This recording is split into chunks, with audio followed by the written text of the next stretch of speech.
Oh, baby. I need to scoot in, folks. Welcome back, everyone, to the Producer Lounge. It's the Producer Lounge. It's Tuesday. It's Tuesday. Austin. There we go. Yeah, there we go. He likes. Butts. I thought you were going to repeat what I said. It's no fun. Oh, folks, my bad. I thought you were going a different direction with it. I might have gone that direction, but you didn't follow along. Yeah, you didn't follow along. No. Wow. Folks, take an improv class, bro. Yes, and I can fill in if you need me to. Yeah. Let's try it again. Welcome. Run it back. That's actually, it's one of my songs. The live delay effect. That's good. Welcome back. And he doesn't mean, man, nobody's playing the game. Okay. Yeah. All right, go. Hit it. Welcome back. Ladies and gentlemen. It's episode 198. 169. With Racket Club. Oh, shit. Racket Club. What's up? What's up, babies? What's up, my man? What's up, world? We out here. Live and direct. We are out here, folks. That is our slogan. I didn't know it could do that. That's cool. Yeah. It's got tricks. Isn't that crazy? For next time. Oh, yeah. It's got some, Let's spend an hour talking about your soundboard. There we go. Yeah. it's got some gyro abilities. Okay. It's got the old gyrates. gyro in there. Hell It's yeah. hooked up to a frequency shifter. Actually, this is delay and reverb. It's a fade to gray. Classic. Very, very classic Ableton preset. Mm-hmm. And then this is a frequency shifter. So Left and right. I'm in, and I'm also semi-hard now. So Ooh. thank you. Same. Bricked up on the pod. Bricked up on the pod, That's folks. how it goes. We're going to take questions from callers now. Yeah. Yes, Hi. I'm hard. Yeah. You're hard as well. Cool. We're doing our job well then. If we did have a caller segment, that'd be I would pretty love fun. that, fun. but we need Yeah. shitloads of people in the Discord to Yeah. then stand in line to then be chosen. But I would love that. I would love we to have a can- fucking we can that would be call-in. nice. We can get people in there. Yeah. We're gonna get some people in there. We'll just fake it at first and get all of our homies who have already been on the pod to Of just course. say insane Right. shit, and then we can go viral on TikTok, Or and then I'll we're just- instantly just set. I'll go to the bathroom Yeah. and then we'll get a caller, maybe from England. Yeah. Hello. You can go live on like Instagram Live too, or Facebook Live, Well, or that's true. TikTok Yeah, Live, that's true. or, Mm-hmm. and yeah, there's There was a stint where we went live on TikTok at this at the exact same time we went live on Twitch. It was fun And we for a went moment. live like on a phone, and we'd like we'd set it up, and then we'd have a piece of paper for the phone to be like, go, Twitch. yeah, go check out the Twitch. Because it's just a green screen from their Yeah, angle. yeah, The whole time Right. we were live on TikTok though, like people would just nonstop request to be in the video. Yeah, Like it you was just great. look at the screen and it's like another request. Which, honestly, That was fun though. That was fun. It was a good Alright. time. this is gonna be fun though. Hell It yeah. already has been. This is already great. We've done an All hour. right, I'm thanks, loving it. guys. Thank It's you great for to being be here. Yeah. All right. That was Yeah, episode classic. 420. Thank you for being here. Next time. Episode 169. So what's going on, crew? Let's dive in. Let's dive into the production techniques. right. I was about to be like, is it 169? No, we're almost at 200. Yeah. 198. 198. Damn. Okay. Bummer. Sorry. 169's gone. It's all the way gone. Yeah, I think we had Vic on. That was the Vic episode. Yeah. That's of that's a course. special episode. It you is a save that for special- somebody special. Yes, Exactly. And Exactly. 420, you know. Yeah. That's going to be a crazy that's one. a deep one. Mm-hmm. But also 400 because Always. how we do. Always. Always indeed. So, production land. Production land. Let's. Whoa, that was weird. Whoa. That was weird. That was weird. harmonized. I'm freaking out, man. Well, the schnozberries, they do taste like schnozberries. I will say that. But in production land, damn, you guys are also drinking a beer at the exact same time. There's so much trippy things happening right now. What is going on? Is anybody else It's the Matrix. It's hard to seen handle. this shit? Synergies. So what do you guys want to talk about in production land? We had chatted about some topics. You should give me a random topic off our list here. Something I've been diving into is really go. focusing in on transients and just trying to get specifically my kicks and snares to have that nice little fucking, popping through the mix. And also my basses lately. Any bass that's not hitting on like a sidechain moment, it's having a sec to breathe. I've been trying to give it like a little something else. So I'm curious, do you guys focus on like transients with your basses at all? Is that a thought? Mm-hmm. Or do you guys typically have like the slower attack basses that are more like wubby or just deeper so it doesn't need a transient? I this morning compressed a bass. Oh, you compressed a bass this morning? Oh, I'm proud of you, Caleb. Look at you go. Little bass compression. Guys, I'm blushing right now. Stop it. But for real though, I compressed a bass. Specifically an 808 that had a pretty heavy attack. Like it was pretty, not like the pitch envelope was really long, so it's not like it was like, like it had some kind of crazy long attack. It just had a little too much punch. But I wanted the body, but I also didn't want to take away too much of the punch. So I was like, well, a compressor is probably going to work great for this because it's slow and dumb, which is great for the 808. The slow, dumb compressor preset. In this case. Yeah. So I gave it a pretty slow-ish, I don't know, an attack of like 24 milliseconds or something like that. I had it at like 10, and it had like a little bit of a bump. Like if you were looking at this in a limiter, like L2. Yeah, Fat L2, filter. or I guess you could see it in any scope kind of also, but like it had a little bit of a nub, and then it would go, and then it would go down. And the shorter the attack, the thinner the whole thing kind of Sounded. Yeah, it didn't get like the weight of it. And I couldn't really justify it back after the case. So I opened the attack and it seemed to work great, especially with like 350 of release. So it's pretty slow. Okay. Yeah. But it worked great to give me the little bit of a punch I needed, while also riding the back end of that ass real nice. Jesus Christ. You know? Nice. So I used that to shape the transient of the bass, There you go. you could say. The classic move. Yeah. Yeah. That's sick. I know there was a long-winded answer. Excuse me. That's fair. Yeah. I was always doing the similar method, like try and just add a transient into your sound, like, that kind of thing. It makes sense. It makes things easier. But lately what I've been trying to experiment with is have just a separate sound that is a dedicated transient for whatever your sound is. So let's say we're making like a donk bass or whatever. You have that, and then in parallel, I'll just like group a channel and then make a click in Serum, basically, just like something with a pitch envelope that goes pretty high. That's like super, super quick, like 2 milliseconds to 50 milliseconds if you want to go along. Long transient, like something in that range. And it's been sick being able to just like dial in specifically your transient and give it like kind of a tonal characteristic, which I never really thought about with a transient. Because usually you think like, oh, it's just like a click or a pop, but like changing your waveform and changing the pitch envelope of it changes like the characteristic of it, of course, right? But I'd never really thought about it till I was like trying to add in a separate transient, and I don't know, it's been fun to play with.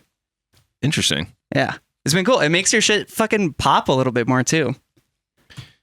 Yeah, I guess I've been doing a similar thing, but I've just been using the Cable Guys plugin. It's called Snapback or something like that. Is that what it is? Snapback. Oh, I don't have that. Snapback. I don't know if you've even heard of that. It has It's legit. a transient layer that you can add, and it has a bunch of like options for different transient layers, and then it has a like lead-in kind of a sound that you can add as well. And there's a bunch of options for all of them. So you can get like the shwoop that you get before the snare sound, or The classic swoop. little Yep. shwoop. Yeah. Yep. Yeah. Yeah, one of those babies. So that's been pretty fun.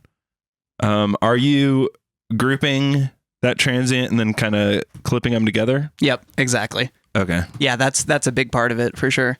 I've noticed for the transient layer that I'm doing, you have to fucking like crank that shit though to like really make the transient pop out. I'm distorting everything as a whole, like after it's like little parallel group, but then I'm also saturating the fuck out of just the transient layer just to get it to be loud enough. Yeah, because it's so fast. Yeah, it's so fast, right? Mhm. So by the end of it, it's just this fucking tiny little thick squared out fucking little just. Right. And on its own, it sounds horrible. Like if you just solo it, it's just like brutal to listen to. But when it clips with the bass sound, for some reason, it makes sense, you know? But yeah. Let's hear it. Gotcha. You guys should bring the examples of your work on so we can hear what you're talking about.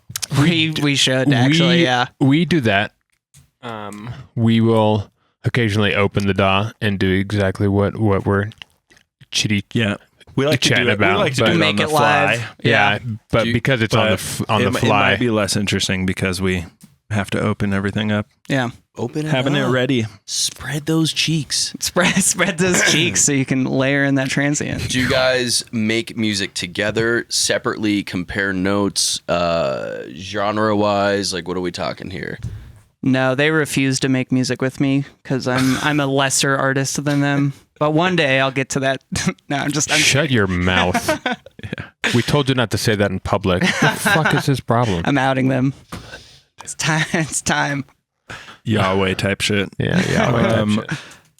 No, we should make more music together. We Like, make music separately. Yeah. yeah. And we definitely compare notes. And Caleb and I do a project together, but we still make our songs separately for the most part. Yep. Sometimes we'll share things back and forth, but not very often. Are we all in Yeah. the same niche category, subgenre, BPM? No, not at all. They're more Who's the similar. most- Okay. Yeah. They're Well, you guys are we're usually making a pretty in project sync. together, so Yeah. we are making the same shit. Yeah. We're making drum and bass and You have to be bass like music and yeah. dubstep, shit like that. it's a specific aesthetic for sure. Yeah. But it's different than Austin, but it is Yeah. still bass music. Yeah, like if we wanted to, we could combine our two aesthetics, or like I could sacrifice mine and do something more akin to theirs, or like vice versa. They could do the like left field psychedelic shit if they really wanted to. That's where you're at. Yeah, I'm That's where doing you're sitting. You're on psychedelics right he's now? in the tipper. yeah, dude, I took 3 tabs before we started. That's it? Coming up. Yeah. That's it. That's pussy shit. Yeah. Amen, brother. Yeah. Put me in my Anybody can place, talk on Mr. 3. Racket. Yeah. Yeah. Anybody can talk on That's, yeah. Step your game up. Shit, my bad, dude. pussy. Do you know like have you ever heard of Tipper Yes. or like Jade Cicada? Yeah. So like that's kind of the inspiration I'm taking and the scene I'm kind of pushing Wah. into. Yeah. Wah, that kind of music. Yeah. For me, so I don't know if this is even part of your agenda or script here, but just letting you kind of know, and the viewers and everybody, like, immersing myself in Colorado music has been really fun. I've been here 6 months. Hell yeah. Welcome, buddy. I've liked a wide variety of music my whole life. Like I was in the Dave Matthews fan club, a paying member. You know, I Oh, was shit. Let's go. I was in an angsty teen rock band playing. I grew up a drummer, and Yeah. we covered like Rage Against the Machine and Deftones, Let's and go. you know, that kind of stuff. Jazz and symphonic band all through high school. And then, you know, liked a lot of different stuff all the while. But like once I got into electronic, it was a lot of 4 on the floor. Sure. A lot of house Yeah. music, Yeah. a lot of varieties of that kind of stuff. Electric Zoo was my first festival when I was like 22. And it was like, that was the year of Swedish House Mafia 1. That was like Wolfgang Gardner, Fifth Symphony, if you guys are familiar with that. Oh, yeah. He, Laid Back Luke, like, you know, all these, Nice. you Legend. know, yeah. So that was kind of All the world legends, I came but- up in. I mean, we saw Diplo when he was playing Moombatone when that was a Yeah. thing, you Yeah. know, I like remember those days. Yeah, really yeah. fun, really fun genre of music. Him and Dude, Dylan Moombatone Francis is were legit. just like making that shit pop. Yeah.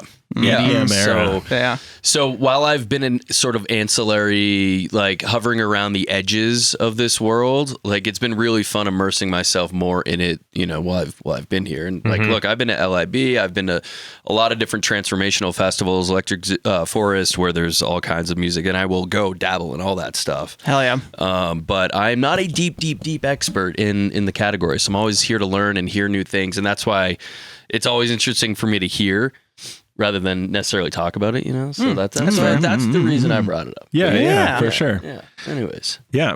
back to you. Yeah, we could definitely bust out some shit. Uh-oh. I want to go to a festival so bad, especially Electric Forest. We have a buddy, Aeon Voyage, who's been on the pod, and he goes every single year with his wife, and they invite me every year, and I'm like, I want to go, but I just What's don't. your excuse? Probably money. I'm making up excuses. I could do it. I should just do it. They just announced the lineup for that. They announced Elements Festival. All these summer festivals are getting announced. Yeah. What's the Canadian one? Wah. No, Oh, not Symbiosis. Canada Fest, Banger Festival. Shambhala. Maple. Oh, is that in yeah. Canada? Yeah. Oh, yeah. Oh, yeah. I didn't know That's that. right. That's right. Shambhala would be sweet. It would be so sick. For great things. Yeah. That's on my list. Like, for me, I spent my 20s. I'm older than you might think, but I spent my 20s going to festivals. That's where I spent my time, my money. I ran a music blog, so there were a lot of benefits to that. And I'm like in my 30s now, and I'm like, yeah, festivals are still fun, but it's like, how can I mix in other experiences with that, you know? But then they still call me back. Like, all the homies, I just moved from SoCal. All the homies are going to LIB. I'm like, yeah, I haven't been there in a long time. So there's all these like temptations to go back. Just go. Yeah. Just say you're gonna go and make it happen. Yeah. Regret the things you didn't do. Yeah, You know? totally. So that's my TED Talk, and thank you guys for Thank you having for me. your TED It's Talk. nice yeah, to of be course. here. Thanks for coming. Yeah. I just want to play one. That's what I was just gonna Yeah, say. same. Yeah, That's kind of how I want to get into the festival scene. yeah. Is playing. We've heard a bunch of artists say like, oh yeah, the first time I ever went to a festival was playing one, and I've kind of taken that to heart. Where Yeah. it's like, ooh, yeah, that's the way. Yeah, Because then you just fuck get a free ticket for it. You're just Yeah. in. And you blue balled. You fucking edged so hard, dude. Festival Edge. You festival edged So so you just hard. explode on Yeah, that stage when dude. you're up there. Yeah. You fucking go hard. So hyped. Yeah, I think there's two sides of it. Sure. I think like I've seen some guys, you know, on the interwebs, you know, more established artists who are like, I'm not gonna go to this festival until I get booked to play. And then, you know, I see the other side of the perspective where it's like, I will go there to network and meet the people involved so I can try to establish myself with those people and get booked to play. Then there's also the side door mentality, which I'm a big advocate of, which is find like either have a skill, develop a skill, offer something to these festivals that allow you to be a part of it, maybe not as an artist right away, but you're either volunteering, you're doing security, you're doing stage setup, maybe you're a graphic designer and you help them with graphics and flyers and things like that. And you get to meet the people involved and build relationships that way. You know, we're not talking the majors here necessarily, but like more maybe some of these independent festivals. But it's really totally. just the network and then the quality of your music and the brand you've built. I think I'll kind of go into that. Yeah. So Yeah. I think it's great goals. Set those goals, write them down, and achieve them. And it seems like the Damn people right. that take that approach are typically the people who genuinely want to contribute to the festival or whatever the community experience is. I imagine like if you're that kind of person who's doing that specifically to just get into the door, like that's your only goal, like it's kind of one of those things where people can just feel it. They're like, oh, he's trying to just like leech and like wolf Kind of in like a clip sheep's. that you posted where they're talking about organic, making friends organically and trying to actually meet people for Yeah. realsies and not Yeah. for gains. Yeah, that exact mentality, right? Yeah, that's huge. That's huge. You don't want to be that gross person in the scene who's just it's a hard balance too, because you want to shoot your shot with different things, but there's like a time and a place, there's a right moment to do it. And what you're alluding to is the conversations that I've the people, I don't know if anyone watching this knows who I am or what I do, but I have my own podcast where I interview artists, and the perspective is more around like music industry and tips and tricks and things like that. And what's your podcast called? My podcast is named after the artist development company that I started last year called the Racket House. So the Racket House podcast, named after my artist brand, which is Racket Club.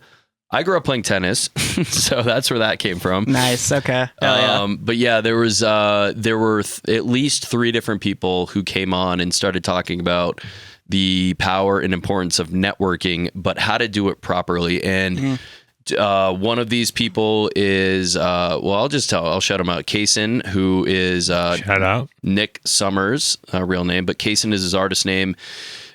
He's been growing as an artist for a long time, and he's also head of A&R at Repopulate Mars for any house head out there. Oh, let's go. They I know that label. Lee Foss's label, so a pretty prominent label in the house world.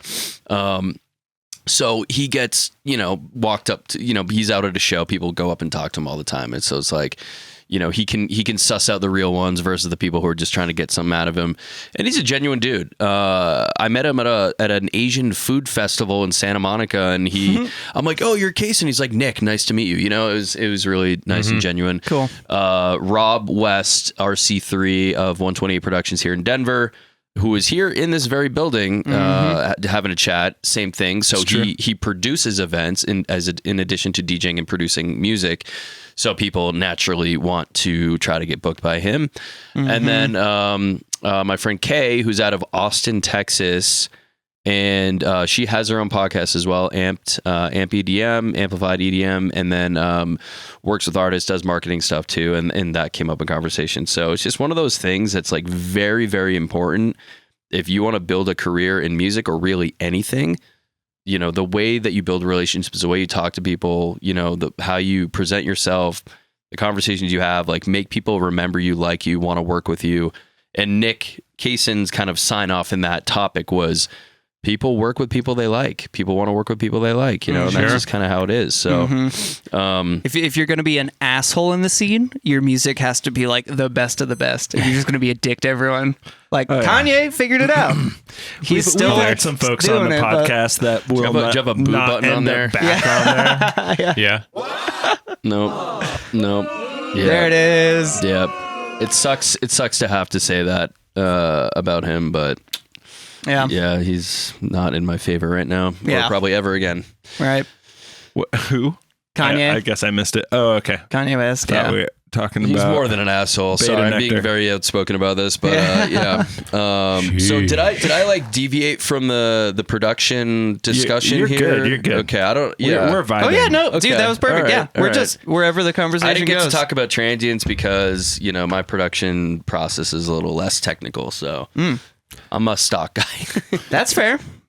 So that's fun. Grabbing presets and grabbing different loops and things. yeah, Not so much a loop. I'm not a splice guy really, but big ups. I mean, you're missing out, dude. It's fucking sick. I've used it, and I will use. It's more sounds where I need to. Sure. But like definitely not vocals or really any of that so much anymore. The earlier days, yes, but. Because I also had the perspective of being a record label A&R for a couple small independent labels. Yeah. Whoa. And when we'd get these demo submissions, and we, it's very obvious, if we've heard these things before. You've heard that exact vocal loop. They didn't do much with it. Yeah. So I have a lot of like Serum preset packs and sounds that I've downloaded and like, they work for me. I mean, I'm making house music generally, so it's like I'm looking for a really dope bass sound and then some elements I can put on top of some it. Some kind of cool lead sounds. I'm actually, I'm curious. I want to dive into the A&R stuff a little bit more. Sure. Yeah. When you're listening to a million songs a day, going through the email box, what is it that you're specifically listening to? Like the quality of the production, just the songwriting of it, the uniqueness? Yeah. What's going through your head with that? So I was A&R at two separate record labels. One of them is called Build It Records, and they had kind of like 3 imprints. It was like the main Build It Records, which was more on the commercially side of house music, I guess, which the founder, he kind of ran that, but he brought me in to manage Build It Tech, which was more kind of like the tech house imprint of it. And it's really, and this is same for Top Shelf Disco, which was also a crew I joined in LA, was a DJ collective. COVID shut events down. Then they started a label. I was like, I want to be a part of that. Working at a record label was one of my like career goals at one point in my life. And it's really just an agreement among the team about what kind of music we're looking for. Right. When I'm part of a bigger team, like Top Shelf it was a lot of cooks. It was 5 of us at one point. So we all had to give thumbs up on it, but there was like an initial level of approval. Sure. Kind of thing. Oh, okay. So it goes through one person and they're like, I like this. Let me show the rest of the team. And if everyone, okay. That makes sense. We're at Top Shelf, we were all kind of like wearing that hat, you know, either we were scouting actively, like looking for artists that we were excited about and hitting them up, being like, hey, that track's dope. Next time you have a song, we'd love to get a submission and, you know, consider it. Otherwise we're getting demo submissions. And if we hear it right away and we're like, yeah, this is dope. We had a spreadsheet and it was a drop down menu and it was yes, no, needs work, basically. Right. So immediate yes, this fits our sound. We had multiple conversations about what is the sound that we are looking for. How do we define our sound? What elements of songs do we want? You know, we kind of had this like soulful, sexy, groovy. We were called Top Shelf Disco, but we didn't necessarily exclusively work in the disco world. We would take a disco track, we would take a techier track, and then somewhere in the middle, maybe like a groove based, you know, like Golden Hour. We had a playlist called Golden Hour. Sick name for a playlist. And we'd throw parties called the Golden Hour, like, you know, just that time of day where it's sexy, you know, it's like love that. Yeah, so and then needs work, we would actually be A&Rs, right? Because that's artist and repertoire for those who don't know, and it's actually the like concept of developing artists or developing their music. So getting on Zoom sessions with them and like working with them on the production itself and like where we maybe advise them on changes or modifications, improvements, take away sounds that weren't quite hitting for us. Build It Tech. It was more me and the founder, and it was kind of us, the two of us in the trenches. I had more carte blanche there. I had more like yes or no approval, but ultimately as he was Carte the founder, blanche, I haven't heard that before. Try to bring the big vocabulary. Damn, look at you go, John. I can't say the word, but bring the big vocabulary to you guys. That one was, you know, so I'd basically say like, yeah, there's a fuck yeah, like let's do it. And then I think he could override me if needed, but like, you know, I was kind of running this sub label, so it was kind of my decision to make. I'd help with I'd come up with like the artwork for it. I'd create we had a template that we used for the contract, get the artist to sign it, kind of running the whole process from demo submission or me reaching out to an artist to actually releasing it and marketing and promoting it. Yeah. Yeah. I when I'm making my music, something I think about a lot is I really try and make the first like 10 seconds as interesting as I can. Like I'm almost, and I hate to say it, but I'm like kind of thinking about it from like a content like Mr. Beast YouTube perspective, where you're trying to like hook people in. Like hilarious. If that first 10 seconds is sick, maybe they'll listen to the next 10 and then the next, you know, whatever amount. So I'm curious, like when you're listening and going through all these songs, are you just like skipping straight to the drops? Do you like listen to the full song? Do you give it like 30 seconds? Like what is that about? Yeah. And again, I think in my world where it was a lot, you know, house tracks generally have that 30 to 60 minute DJ intro with kicks and not a lot going on there. Yeah. I'm a skip ahead guy. I pride myself. Like I really pride myself on my like curation abilities. That's why I got into DJing in the beginning. And I will tell you the story behind it.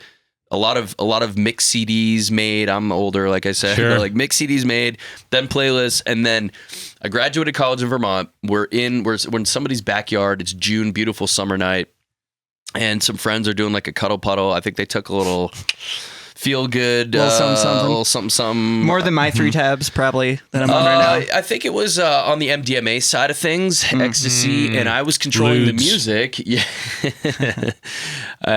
stargazing and just cuddle puddle, and I was controlling the music. And like every time I would put on a new song, they'd be like, "Oh my god, it's perfect!" You know, it's like getting that like direct response, getting that feedback. I was like, I bet I can do this in a live setting. And then the old guitarist of my angsty teen rock band, we kind of lost connection after in like college days, reconnected. He had gotten into DJing production and dance music and like took me under his wing and taught me how to DJ, and then I ended up being his opening DJ like at different residencies in Boston, which is cool. So fun side story there. Question was, skip ahead. And okay. So like, I feel like I can tell pretty quickly if I like a song, and I actually started, I became a curator for Playlist Push, if you guys know what that is. I don't. So artists there are these different platforms and websites out there where artists can pay to submit their music to curators who have playlists like Submit Hub, Groover. There's a bunch of different ones. Playlist Push is, so Playlist Push, you build your Spotify playlist over 1,000 subscribers. You can apply to be a curator, and then artists will pay to get their music in front of curators. And like, I can tell pretty quick, like so. To answer your question about does the first 10 seconds matter? In my opinion and in my world, no. I think the overall package you're delivering matters. Okay. Right? You still want to make it interesting. Put in sounds people have never heard before. Try to use original vocals if you can. Like, make it original in your own. And fair. Yeah. That's my personal opinion on that. You still want the whole song to genuinely be good. Not just like here's a super interesting, like, in your face part, and then it like mez out. Sure. You know? Mez out. Yeah. I'm always curious about because I've tried to send into a few labels in my time, you know, and I'm always curious about like, do they just skip to the drop? Do they listen to the whole thing? Like, what moments are they listening to? You know, I guess it's different for everyone, every company or whatever. But something interesting you could do. I don't know if you've ever done this. Do you guys know Space Yacht? Oh yeah. Do you know their Tune Reactor? Yeah. So if you actually like, I submitted a track. I think it was just the one, but I had this like me and my friend / production. We made some music together. Clavette, shout out Clavette, Jay Clavette. We made a Beyonce and Jay-Z edit. Of Crazy in Love. And we were very confident in this one. It was like a Sunday afternoon, pretty much start to finish. And we sent it to Tune Reactor, and like getting their reaction to it, like they let it play. Like they, it's got a build up to the drop. And then once the bass line comes in, Rami, London Bridge, shout out London Bridge. He was like, let's go. He was like, send me this immediately. Like literally we sent it to him so he could play it at his gigs, and he started playing it everywhere. And those were really fun, like chill inducing moments, but they were both feeling it. So if you're looking for that kind of like, have you sent tracks into them before? I have, yeah.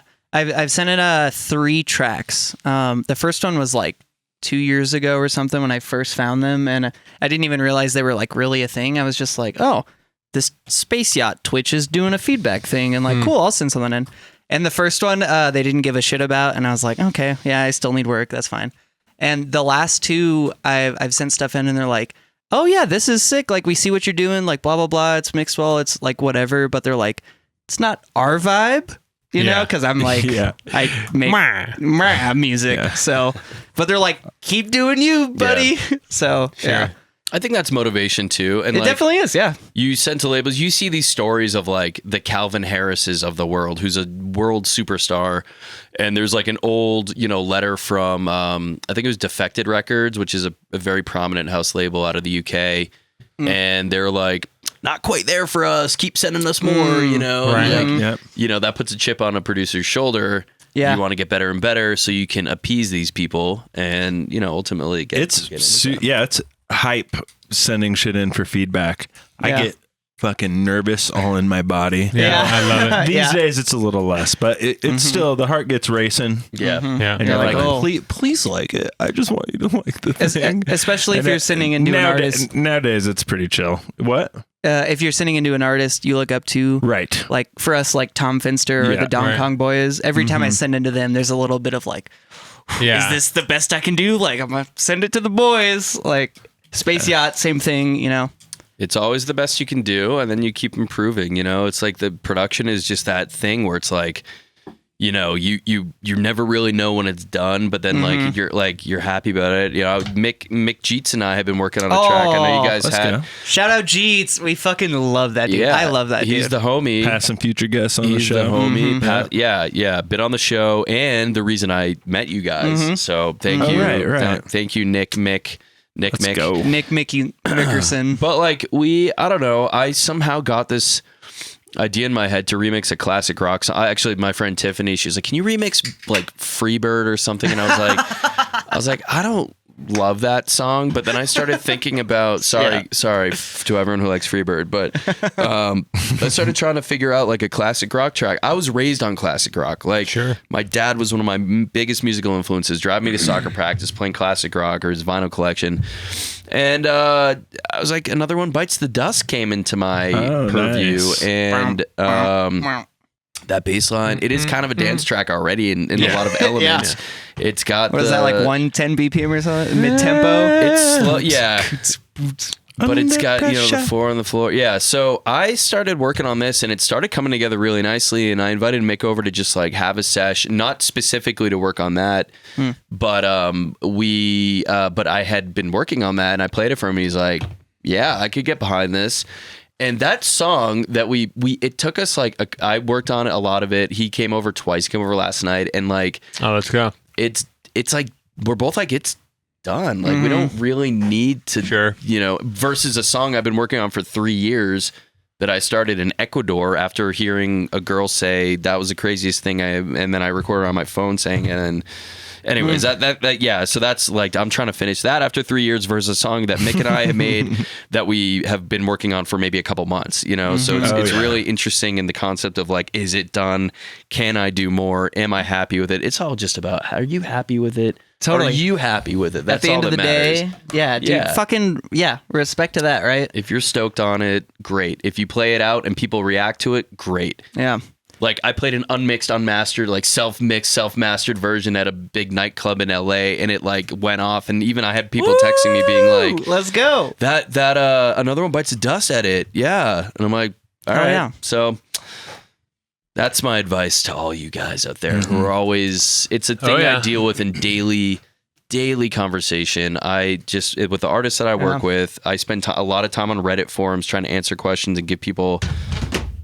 Oh, you're what the Excuse fuck was me, guys. that? Sorry, that was my phone. was that- Sorry, am I keeping you awake? Am I boring you over there? No. Do you have questions you want to ask? No, He has a I'm Casa sorry, Bonita hat and sir. a gold chain. What do you expect? sorry, I've been sir. talking a lot. I took the mic away from you guys. So No. No, do you're a guest. We What's want next? you to talk. Yeah. That's what we want. are you going Yeah, to this is shotgun good. a That's what we Budweiser? want here. I'm How about a little cheers, guys? Yeah, can we? Let's cheers. This is something we never do. Yeah, cheers, guys. Thanks for having me on. This is I think fun. we've done I it like before. this. Shout out Racket Club. Cheers, Twitch feed, and everyone watching this later.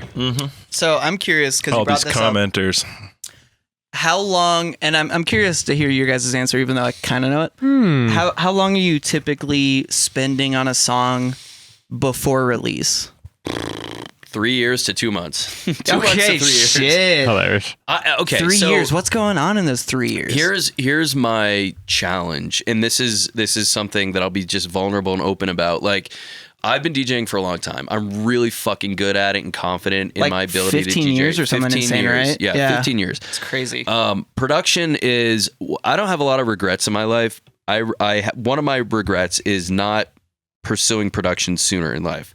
So I had a buddy in I think it was like my mid-20s who was trying to teach me Ableton, and we had a session together, and he gave me homework to do, and I just like didn't do it. I was like, Been there. It was like reading Braille to me. Same. It was just like I didn't have any music theory background. I was a drummer, and even when they gave us drum lessons in school, and they tried to teach us melodic instruments like bells. And I just wanted to fucking like the song bang on the drum all day, and didn't. I revolted against it. So when I was offered the opportunity to just learn from a friend, I didn't really pursue it. And moving like a little bit of my time in San Francisco, which I moved there 10 years ago. I was there for 5 years. Moved to LA for 5 years. A little bit of it dabbling with a friend, but when I moved to LA, that's where it really opened things up for me. I met a lot of producers. I sat with people. We made tracks together. I went to IO Music Academy for their entry level class where I learned a ton, and then just started tinkering around. And the reason I have a lot of works in progress, so I'm bad at like just getting shit done from a production perspective. And then I just always have a lot of shit going on. I don't know. I'm building a business, and that has kind of become my first priority. But then like I did an ayahuasca session last year, and it was telling me, you need to go back to your roots. You need to create music. You need to do these experiences for people. Like, oh, dude, we're talking about that more after the pod. Yeah, I want to dive into that. I will just tell you that the visuals I had on the first night was I was transported to Avatar World. And that's Austin's dream, dude. Literally. And it was these human animal creatures, and the ceremony I went to was music led. It was completely music led, like all these instruments and singing, and it was beautiful. And in this vision, there were these creatures twerking. I'm not kidding.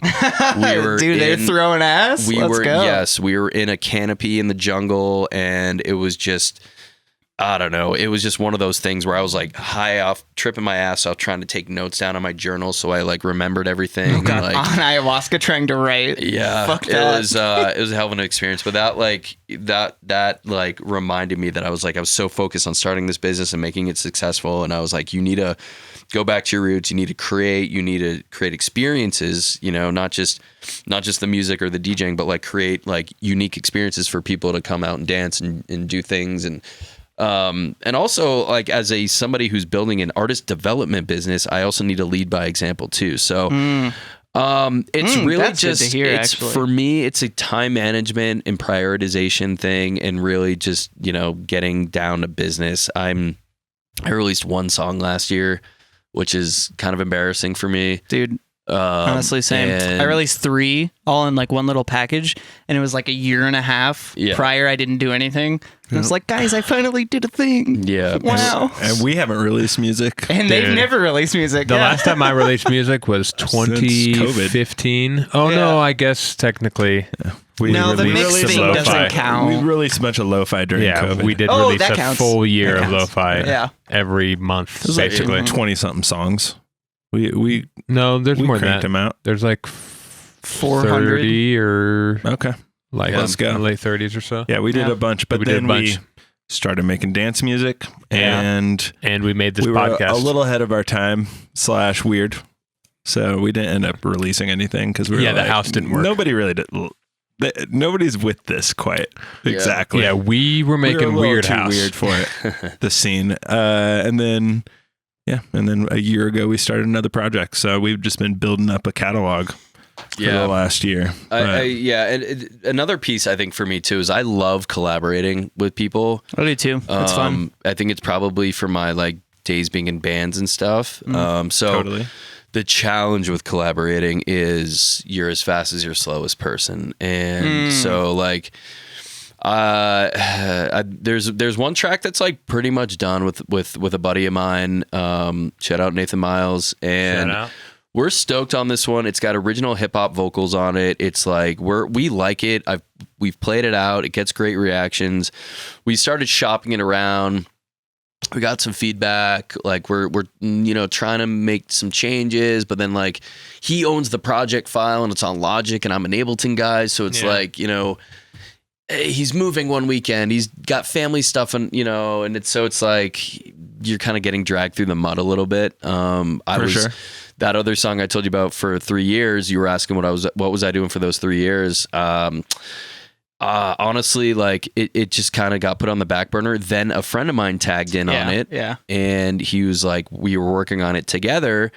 And then he decided it was no longer part of his like brand identity and vision for his future self of releasing music. Sure. So now it's back to me again, you know? And so like all that time, Yeah. and he made some great improvements on it and added some great ear candy to it, but ultimately it's my project again. And I'm like now trying to get it out. So like, yeah, if I was sitting around working on music 8 hours a day, things would probably be different, but Sure. it's still just kind of been, you know, a hobby. It's a grind getting music done, especially when you're doing a bunch of other shit. Yeah. I mean, question for you guys. If you work on music a lot, it seems like, but you haven't really released any of it. What are you waiting for?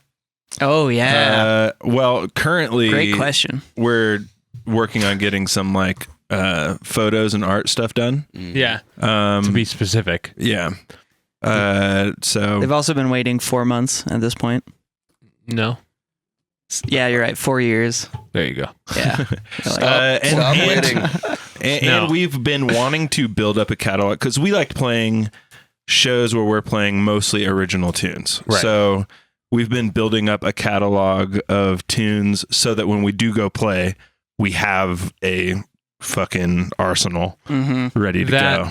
And we just started this project. I feel like a year of writing tracks to find the best tracks to try and release is appropriate here. That is one nice thing about the fact that you had like projects before this one and you were producing like 8 years until you started this project or whatever. So you had this experience of like when you started this project, you were like, okay, we're going to do this right. And we know how we want to approach this. Let's get like all of our eggs in our little basket. And then when you finally decide to make something happen, it's going to be a bang. Like you're already somewhat talking with like decent labels about doing shit and like shows about to happen. So it's like when it finally, the push happens, like it'll be a good push. It's not going to be just like a random, like I'm going to upload to SoundCloud with zero. Sure. I mean, anything. Yeah, that's the plan, at least for like man, if this happened, it'd be great. Yeah. You know? Yeah. But we will see what happens.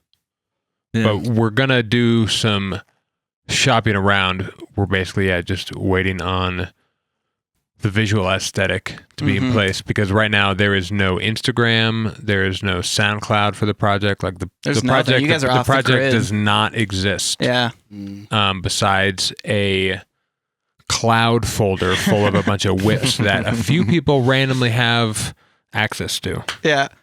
Random access whips. Random access whips. Let's go. It kind of fits the name Recon Gear as your project, though, because you guys are in the shadows right now doing some reconnaissance. Yeah. Yeah, I have. It's very specific opinions on this. Ooh, do tell.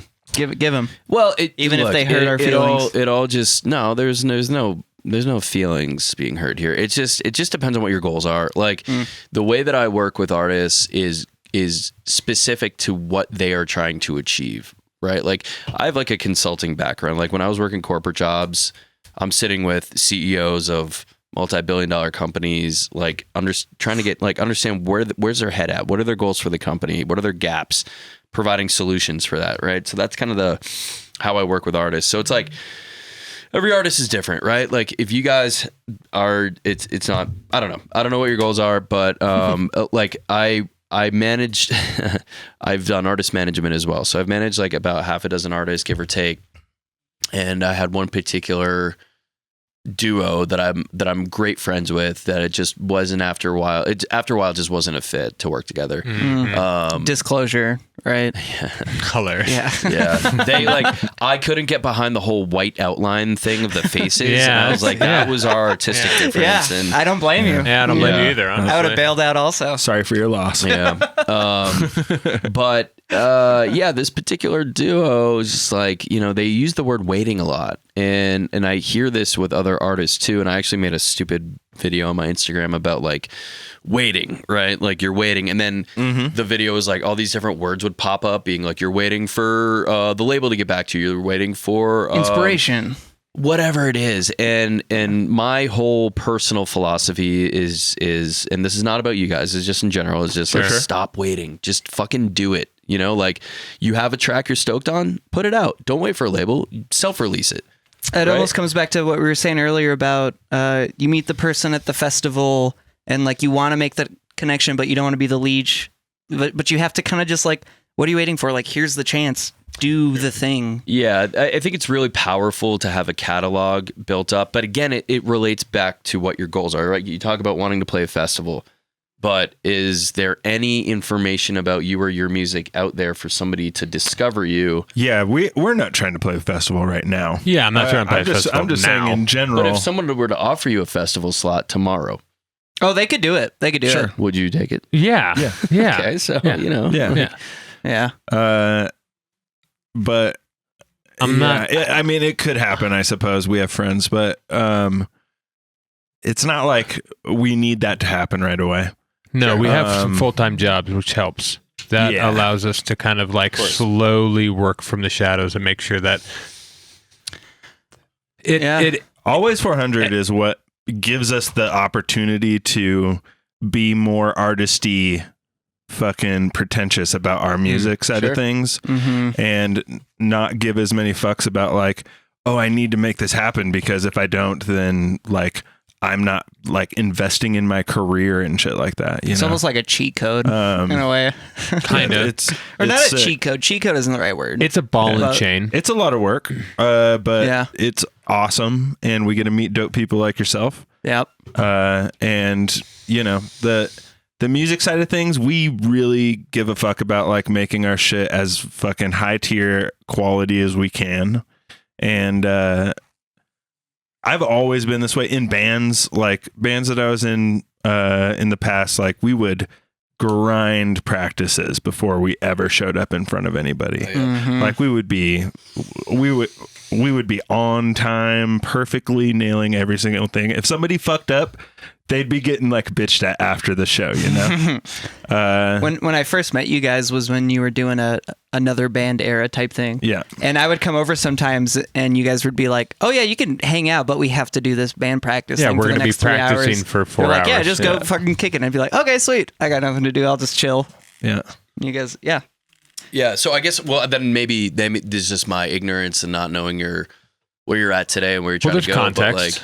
But no, I think you're right. You said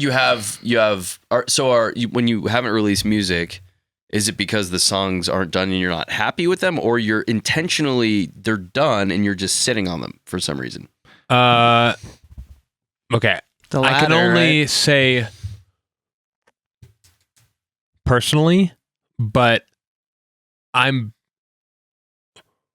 working through the back catalog. Yeah, the back run from the past year and working on the best ones, basically, and bringing them all up to where I can be like, all right, we can release this, or at least send it in to see if they want things. So it's more a matter done of perfecting the song rather than it's done, but we don't want to send out, because I've met artists who have some fucking great stuff and they're just like sitting on it. I'm like, why? There's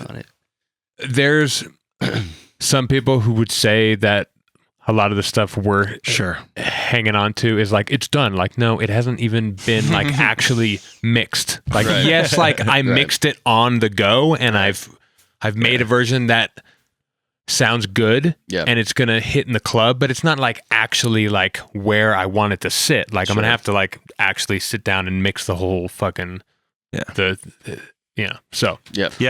think for the previous project, we were never satisfied with the songs. Correct. They were never good enough for what we wanted.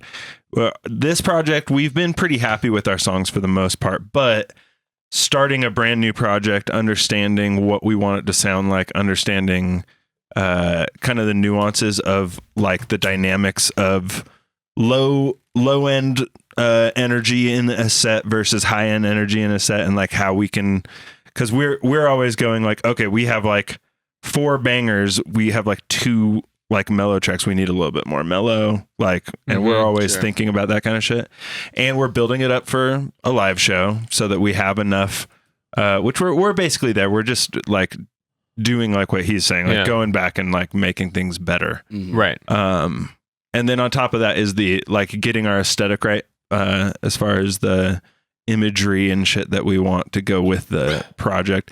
We just want to have it packaged and ready to go before we actually go for it. And we're patient. We're not really in a big hurry. We're trying to do a really good job. Respect to that, because and we preach that shit all day long. Yeah, we do preach that. And so many artists we've met in the scene since we started doing this, I would consider not patient, which isn't inherently a bad thing. They were super willing to just dive into the live shows and the releasing and like everything. And I don't know, like there's an aspect of like, that is sick that you're patient and willing, but it's also sick that these other people were like confident enough to just fucking send it. Yeah. And it also depends, I think, a lot on age. Like we are older. And like, I remember when I first started making tunes, I was like, oh, I'm going to release these 4 tracks that I just made this week. This weekend, yeah. Because they all kind of stick, They sound similar. Yeah. They're like... You're pumped on them because they're fresh. Yeah. And they're fine, but also like... Now, and I don't think it has anything to do with how long I've been working on tunes. I think it's just, I think it's just my age, but I'm just much more... You're not in a rush. I'm critical with like what I want. Okay. And I know what I want, and so it's like it's a little bit easier for me to get there as opposed to when I was younger. I just wanted to fucking release tunes. I was make tunes, so I had to release every single one before I could make a new one. Right. I was listening to Willie Joy's podcast, and he had Walker and Royce on, and something they were saying is those dudes have been around for a while, right? Oh, yeah. And they were saying they've had a lot of ups and downs in their career, where they would have like, let's just say like their very first song like finally popped, and they were like, oh shit, the thing is happening, we're going up. And the first time they hit that like peak and it started to like level out, or like the noise started to, kind of slow down, they were like, oh, we're done. Like game over. We had our chance. We missed it. Our next single didn't do the thing. And they were like, oh yeah, another year and a half later, another thing happened. And they were talking about there's these waves that happen where there's giant peaks and giant valleys. Yep. And you have to be patient with it. And you have to know if you keep putting in the work, like inevitably something will happen. It might take 3 years, but I don't know, that hit me on the pod where I was like, oh yeah, the fucking, like they waited 3 years of like nothing happening after a big moment just to finally let something happen. And in my like producer lifetime of only doing shit for 8 years, that 3 year mark is a massive chunk of my 8 years, So it feels like it's so much bigger than it actually is. But when you're like 36, 40 or 25, like you do have so much time for all of this, like there really isn't a rush. You can be patient, and you should push like push yourself to a degree, but there's a time when you need to like reset and reset a project and be like, okay, what do we actually like want from this? We're at a certain age, we're a certain level of like, I'm critical about this specific thing. Right. It's a fine balance. And again, it just goes back to like what your goals are. Like once you've gone, once you're on the freeway and you're driving and you're trying to make shit happen and you're trying to achieve certain goals, it's all about consistency, and that could be subjective. That could take the shape of different things, right? Like, the recommendation around like how often to release music varies from person to person. It could be every 6 weeks. It could be every 4 weeks. It could be every 2 weeks. Whatever. But it's not. It's about building the catalog, showing people that you're putting the work in, showing people what your sound is and what they can expect out of you, and then consistently being in front of your fans and your target audience. I mean, it takes years, like you said, to build a fan base. So that's why I always get a little bit more emotional maybe than I need to about artists talking about waiting, and I'm like, you don't understand how long this whole process is going to take. Right. Like, oh yeah, but again, if it's a hobby, if it's a pastime, that's cool, right? But for the artists that are actually trying to make something out of it, and the people who hit me up every day, multiple DMs today about like, I need someone to help me promote my music. I want people to hear my stuff. You know, like I need who's my target audience. You know, all this stuff is like, there's a lot that goes into it. It's not just the music, like you said. It's, you know, the aesthetic, the brand vibe, like all that stuff is very important. So, in my humble opinion, the sooner that you can start getting that stuff in process and start the train and start the motion, like the more better suited you're going to be, because it takes so long to do all that. True. Dude. Yeah, that's something I realized after starting, like I've been meeting a lot of the people in like the left field scene, the scene that I'm trying to get into. And there's a bunch of dudes in there that have only been making music for like 3 years, and they're already playing on lineups where I'm like, that opening for Schmoop would be fucking insane. Opening for Jade Cicada would be insane. And I always was like, I don't know. It's, like you were saying, it's just because they were like putting in that really early work and like making those connections and doing all that shit. Yeah. Where in my mind, I was like, I have to get to the level of like, I'm making the most insane music, and then I can earn an opening spot or something. Yeah. There's a couple routes. There's routes. And John is a good example of the weight game. True. Our homie John, Restraint, shout out. He sat in his basement and just made the best shit you've ever heard, and then nobody's heard of him. I mean, there's he psychotic shit, but yeah, it's insane. But he had a homie come to do a one-on-one, and the homie was like, wait, who the fuck are you? What is this shit you're making? Ended up teaching that guy shit. Yeah, he ended up teaching that guy some stuff. Yeah, and then he hired someone to do a one-on-one with him to learn, and then he ended up teaching the guy. The guy was like, wait, why do you know everything? And now he knows, like, now he's just skyrocketed. Yeah, he went straight to the top. Yeah, he just played Snowda in Minnesota, a giant event. Yeah. Like, but that's also like, you know, what's the thing? It's like the definition of opportunity is the luck, opportunity, preparation, and preparation and luck.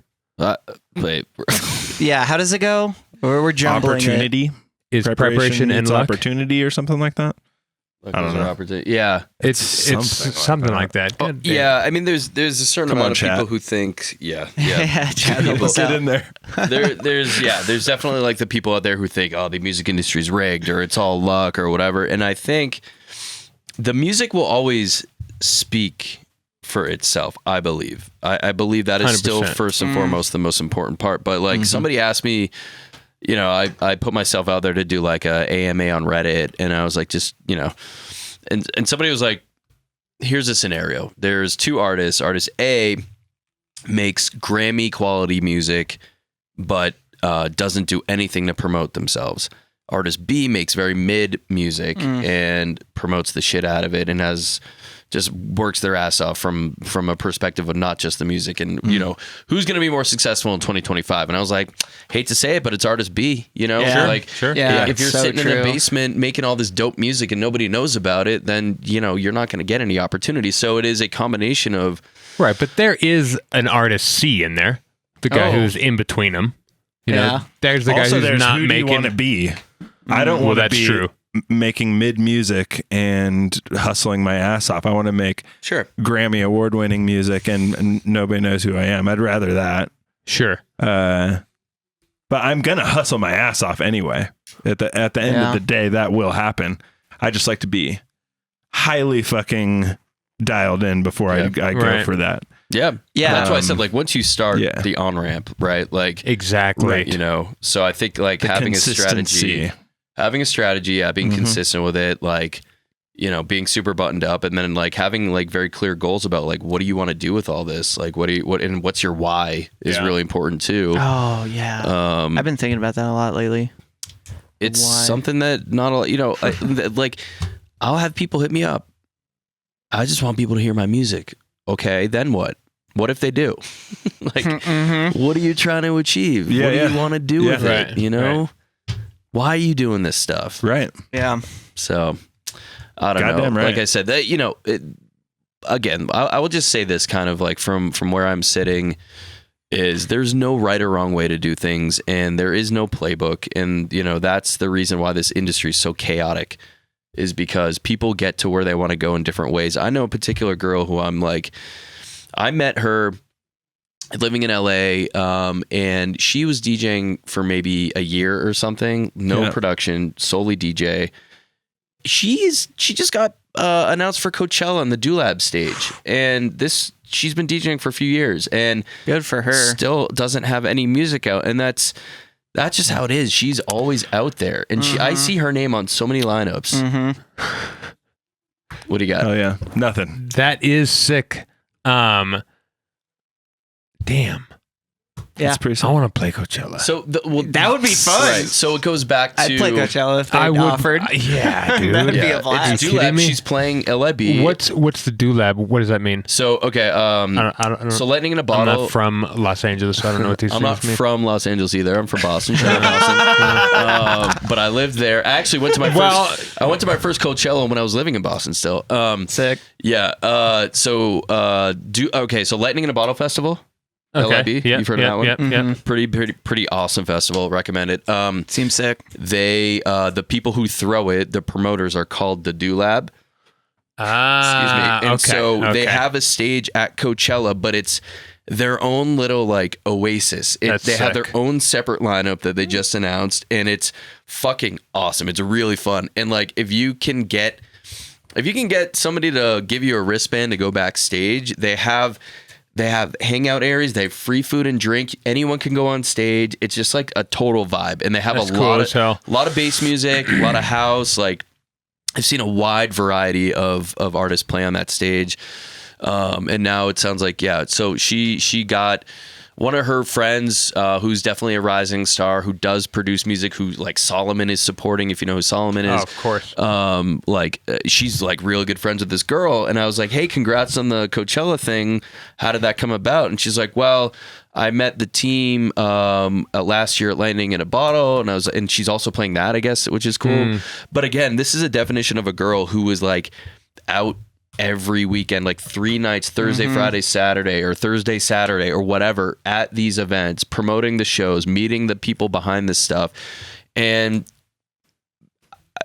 dude, I don't know if I should say this, but I mean, she's a good looking girl, right? So like that helps, you know? Sure. And she play to your strengths. She's playing the game. She's playing the game, and she can DJ. And you know, like as you do it more and more, and people like vouch for you, or I don't want to talk about like certain politics in the industry and stuff, or like needing to fill a quota on certain things, but they do exist. SNL actually did a really good skit on this that I wanted to share. I'm going to share SNL did? It was like they did a skit over the weekend. Shane. Shane Gillis. Shane Gillis coming in. They did a fake voice skit. Did you guys see this? No, I didn't see that one.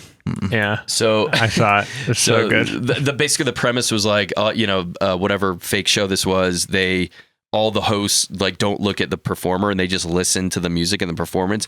And Shane Gillis's character had the voice of an angel, and they all turn around and they see him.